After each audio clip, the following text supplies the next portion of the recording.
السلام علیکم۔ اس کہانی کو آخر تک ضرور سنیے۔ میری ماں کا نام سائمہ ہے۔ وہ بے حد حسین، تیکھے نین نقوش والی حسینہ تھی۔ اسے اپنے حسن پر بہت ناز تھا۔ اس کا خیال تھا کہ دنیا میں ہر چیز صرف حسین لوگوں کے لیے بنائی گئی ہے اور دنیا کو ان کے اشاروں پر چلنا ہی چاہیے۔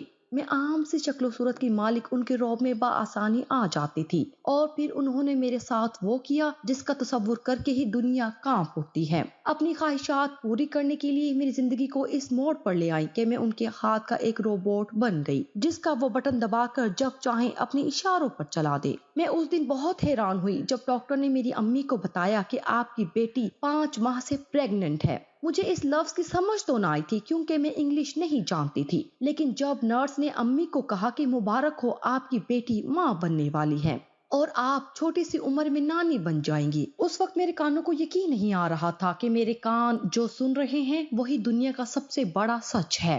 ایسی خوشخبری جس کا انتظار ہر لڑکی کو ہوتا ہے۔ میں نے اسی وقت تصور کی آنکھ سے اپنی گود میں ننھا سا گول مٹول سا مسکراتا بچہ محسوس کیا۔ اپنی خوشی میں میں نے اپنی ماں کے تاثرات بھی نہیں دیکھے جس کی بھویں یکدم سے کھنچ گئی تھی۔ ماں بننے کی خوشی میں کھو کر میں نے یہ بھی نہ سوچا کہ امی چپ چپ کیوں ہیں۔ گھر آنے کے بعد امی محلے کی دائی کو بلا لائی۔ اس نے مجھے غور سے دیکھا اور امی کے ساتھ کھسر پھسر کرنے لگی۔ جانے کیوں میری چھوٹی حس نے الارم دینا شروع کر دیا کہ جو بھی معاملہ ہے وہ میرے ہی متعلق ہے۔ اس کے جانے کے بعد امی میرے پاس آئیں اور کہنے لگی کہ کل ہمیں خالہ سکینہ جو محلے کی مڈ وائف اور امی کی بیسٹ فرینڈ ہے، اس کے کلینک جانا ہے اور اس بچے کو ضائع کروا دینا ہے کیونکہ تم ابھی بہت چھوٹی ہو اور اتنی چھوٹی عمر میں ماں بننا صحت کے لیے نقصان دہ ہوتا ہے۔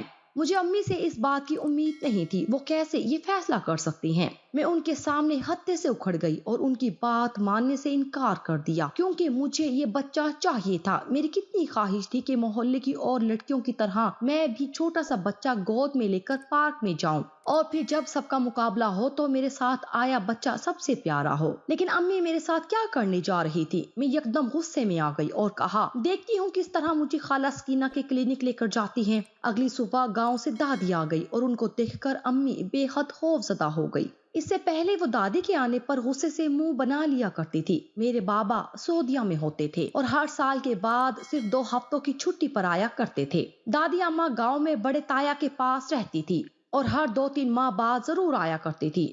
امی دادی کے آنے کے بعد مجھے خبردار کرتی کہ اپنے گھر کی کوئی بھی بات دادی کو پتہ نہیں چلنی چاہیے۔ ان کے خیال میں دادی بے حد چالاک عورت تھی اور گاؤں جا کر امی کی ایک ہی 10 باتیں لگا کر تایا تائی کو سناتی ہوں گی، لیکن مجھے وہ ایسی نہیں لگتی تھی۔ اس روز بھی امی نے دادی کو کہا کہ ان کی دوست سکینہ کے ہاں بیٹی کی شادی ہے اور مجھے چند دنوں کے لیے وہاں چھوڑنے کے لیے جا رہی ہے۔ دادی نے منع بھی کیا کہ پرائے گھر میں بچی کو چھوڑنا اچھا نہیں، لیکن امی نے جھوٹ بولا کہ وہ میرے بابا سے فون پر پوچھ چکی ہیں تو آپ کون ہوتی ہیں منع کرنے والی۔ میں جانتی تھی کہ میری امی ضد کی پکی ہیں، اگر ان کے حسب سابق کام نہ ہو تو وہ چڑ جاتی ہیں۔ میں نے ان کی خاطر ایک بچے کی خواہش کا گلا گھونٹنے کا فیصلہ کر لیا اور دادی سے جھوٹ بول کر امی کے ساتھ خالہ سکینہ کے کلینک جا پہنچی۔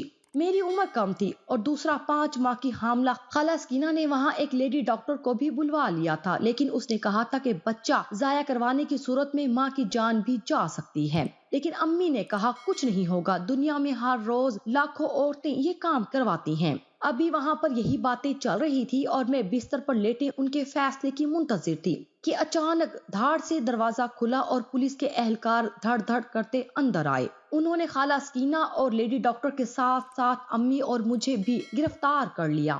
لیڈیز پولیس اہلکاروں نے ہمیں جا کر لاک اپ میں بند کر دیا اور وہ ہمیں گندی گالیاں دے رہی تھی اور کچھ ایسی باتیں کر رہی تھی جن کی مجھے بالکل سمجھ نہ آئی۔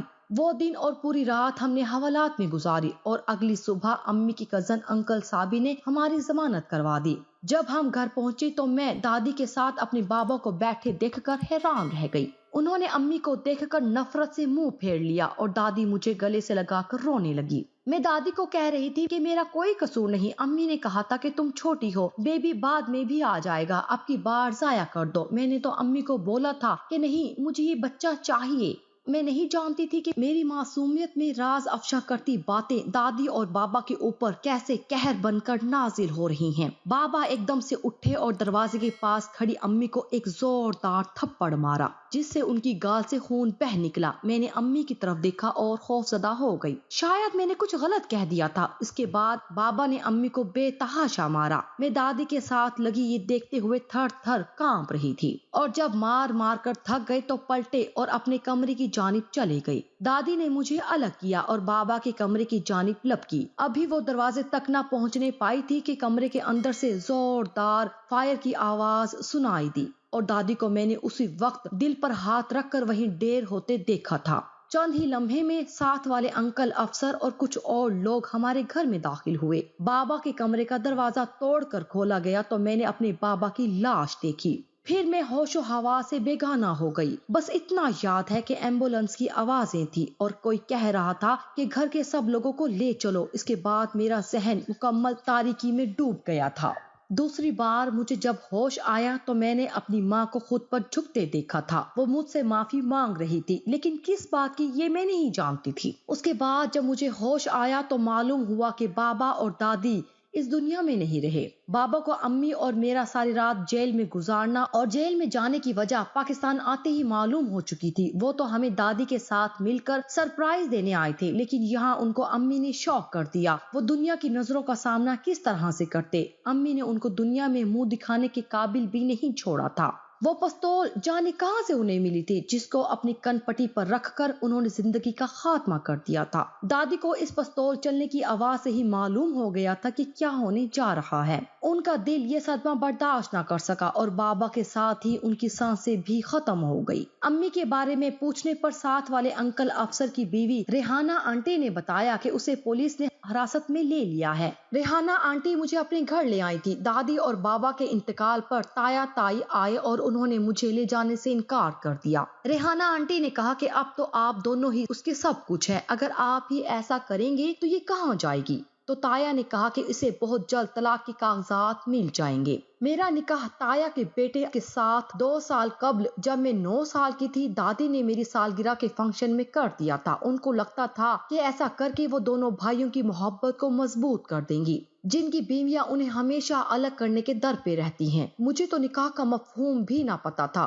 دوسری جانب ریحانہ آنٹی تائی کو کہہ رہی تھی کہ سائرہ امید سے ہے، اس حالت میں آپ لوگ اسے کیسے طلاق دیں گے؟ یہ سن کر تایا تائی کا میٹر ہی گھوم گیا تھا۔ وہ کہنے لگے ہاشر تو پچھلے 1.5 سالوں سے آسٹریلیا ہے، تو پھر کس طرح سے سائرہ امید سے ہو سکتی ہے؟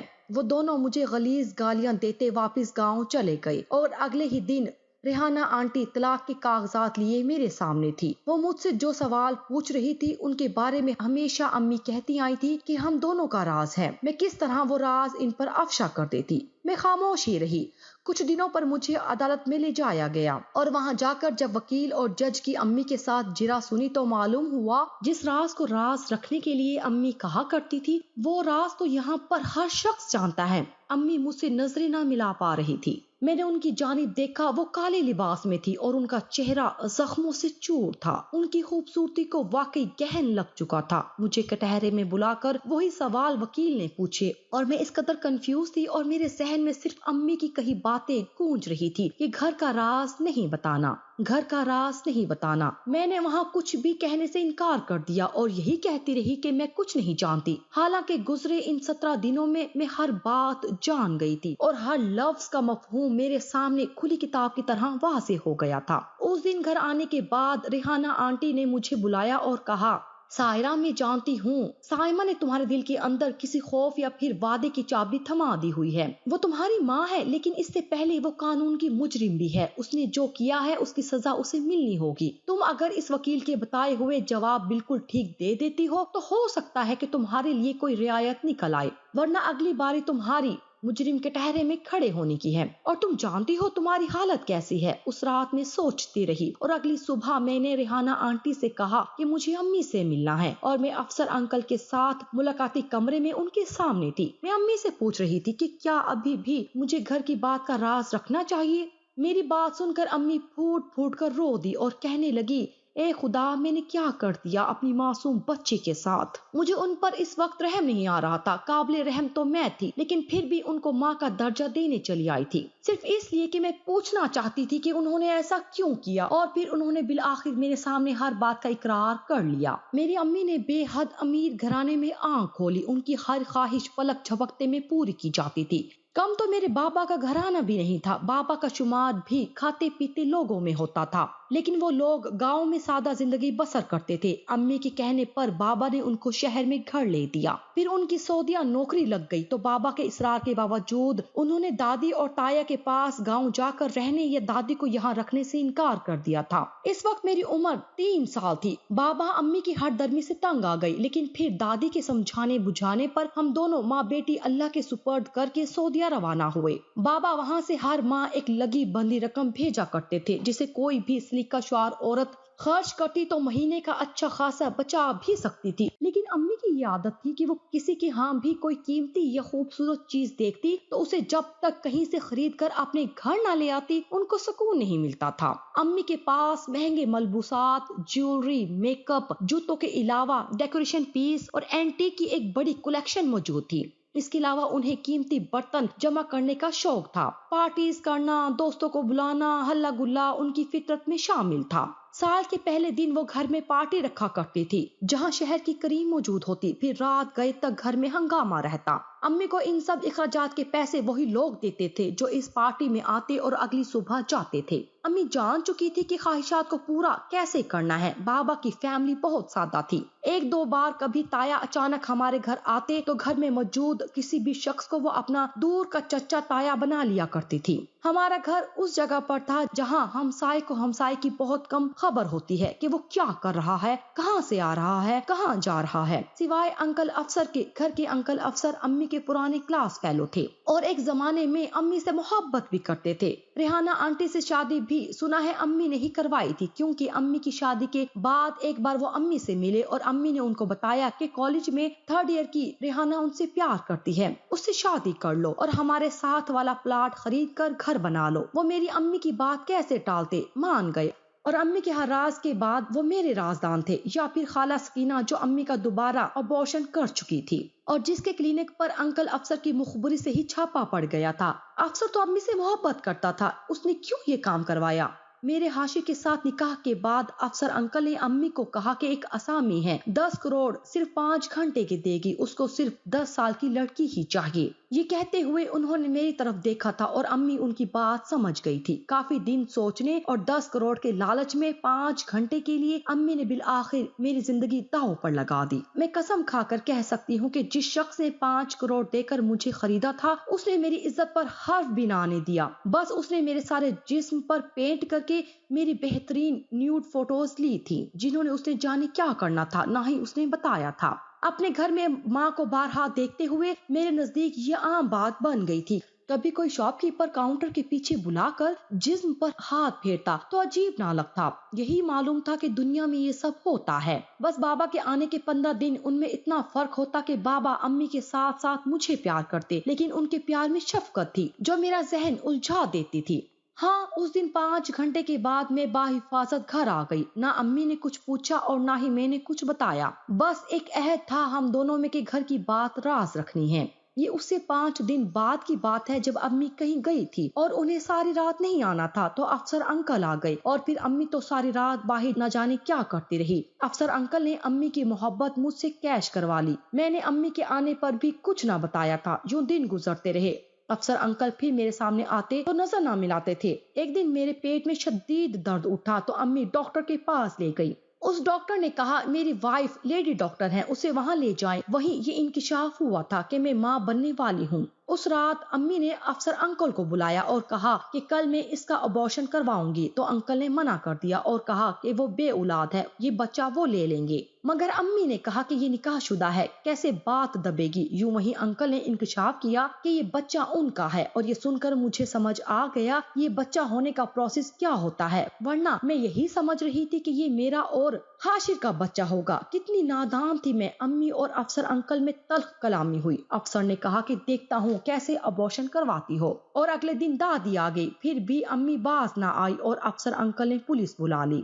اس دن امی اور میں اپنی اپنی کہہ چکے تو ملاقات کا وقت ختم ہو گیا۔ کسے معلوم تھا کہ یہ آخری ملاقات ہوگی۔ امی کا اگلے دن حوالات میں انتقال ہو گیا۔ افسر اور میرے درمیان ایک خاموش معاہدہ تھا اور میں نے 12 سال کی عمر میں ایان کو جنم دیا اور ریحانہ کی گود میں ڈال دیا۔ میں نکاح شدہ تھی، پھر عدت گزاری کیونکہ دنیا کو بتانا تھا۔ پھر ایک دن افسر سے میرا نکاح ہو گیا اور آج میں ریحانہ آنٹی کی سوکن بھی ہوں اور ان کے ساتھ بہنوں کی طرح رہتی ہوں۔ ریحانہ آنٹی نے مجھے پڑھایا، شعور دیا اور اب میں اپنے ماضی پر نگاہ دوڑاؤں تو کراہت سی ہوتی ہے۔ ایان جب 1 سال کا تھا تو افسر کی ایک ایکسیڈنٹ میں ٹانگیں ٹوٹ گئی۔ وہ عمر بھر کے لیے معذور ہو گیا۔ آخر اسے اپنے کیے کی سزا مل گئی۔ آج میں ایان اور ریحانہ ایان کی 10ویں سالگرہ منا رہے ہیں اور دعا کر رہی ہوں کہ میرا ماضی کا میرے بیٹے پر سایہ بھی نہ پڑے۔